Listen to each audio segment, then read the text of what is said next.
Welcome to Prabhavas kitchen. Friends, இன்றைக்கி பாசிப்பருப்பு ஜவ்வரிசி பாயசம் வைக்க போகிறோம்.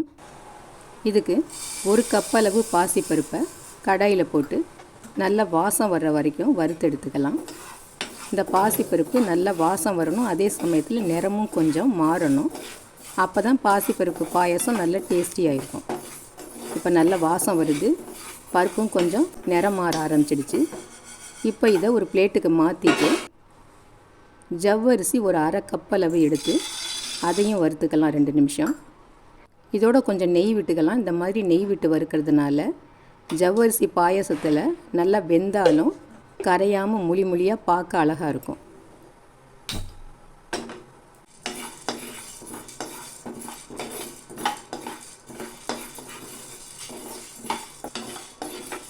இப்போ ஜவ்வரிசி வறுபட்டது போதும்.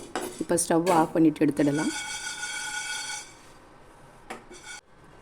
இப்போ இந்த வறுத்த பாசிப்பருப்பை ஒரு தடவை தண்ணி ஊற்றி நல்லா அலசிட்டு திரும்ப ஒரு கப்பு நல்ல தண்ணி ஊற்றி குக்கரில் வச்சு 2 விசில் வர்ற வரைக்கும் வேக விட்டு எடுத்துக்கலாம். அதே போல் இந்த ஜவ்வரிசியும் ஒரு தடவை தண்ணி ஊற்றி அலசிட்டு பாயசத்துக்கு கொதிக்க வச்சுருக்க தண்ணியில் சேர்த்துக்கலாம். இப்போ நான் மண் சட்டியில் ஒரு 4 டம்ளர் அளவு தண்ணி ஊற்றி வச்சுருக்கேன். இந்த தண்ணி இப்போ நல்லா சூடாகி வந்ததும் இந்த ஜவ்வரிசியை சேர்த்துக்கலாம். தண்ணி இப்போ நல்லா சூடாகிடுச்சு. இப்போ ஜவ்வரிசியை சேர்த்துக்கலாம்.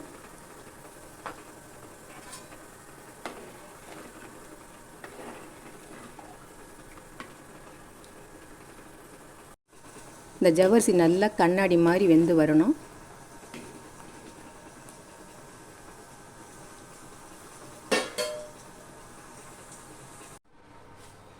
பாசிப்பருப்பு 2 விசில் வச்சதுனால நல்லா மலர்ந்து வெந்திருக்குது.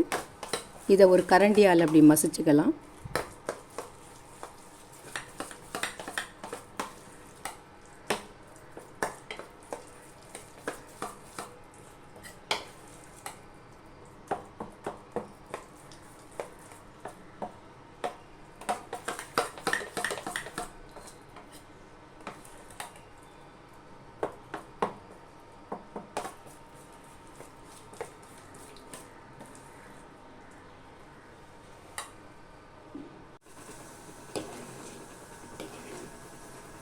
இப்போ ஜவ்வரிசி பாதி தான் வெந்திருக்குது.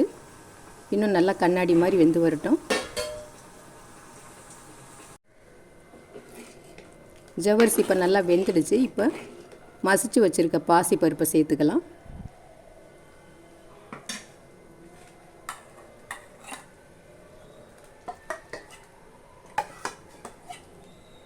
இதை சேர்த்து கலந்துட்டு இந்த கிண்ணத்தில் கொஞ்சமாக தண்ணி ஊற்றி அலசிட்டு சேர்த்துக்கலாம்.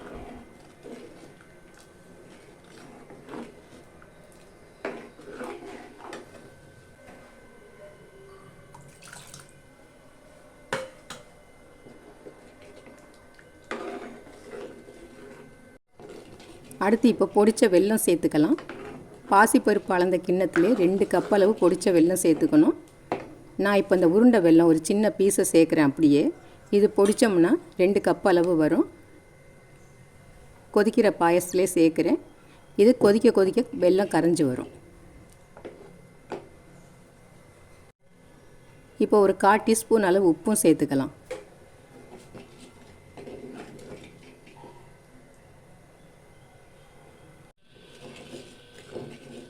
இப்போ வெல்லம் முக்கால்வாசி கரைஞ்சிடுச்சு.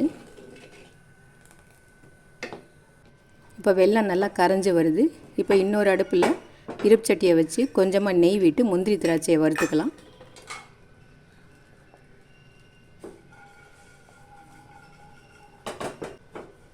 இப்போ வறுத்த முந்திரி திராட்சையை சேர்த்துட்டு ஏலக்காய் பொடி 1/2 டீஸ்பூன் அளவு சேர்த்துக்கலாம்.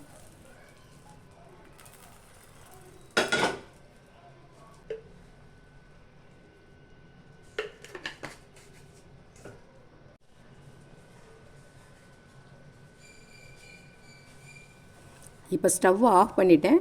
ஆனாலும் பாயசம் கொதிக்குது. காரணம் மண் சட்டியாக இருக்கிறதுனால சூடு அப்படியே இருக்குது பாருங்கள்.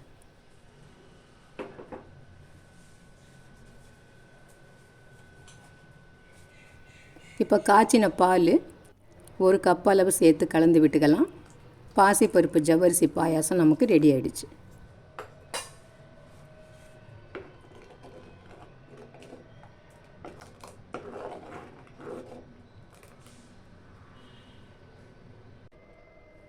இந்த பாசிப்பருப்பு பாயசம் வழக்கமாக வைக்கிற பாயசத்தை விட ரொம்ப டேஸ்டியாக இருக்கும். இந்த டிஷ்ஷு பிடிச்சிருந்ததுன்னா லைக் பண்ணுங்கள், ஷேர் பண்ணுங்கள், மறக்காமல் சப்ஸ்கிரைப் பண்ணுங்கள். நன்றி.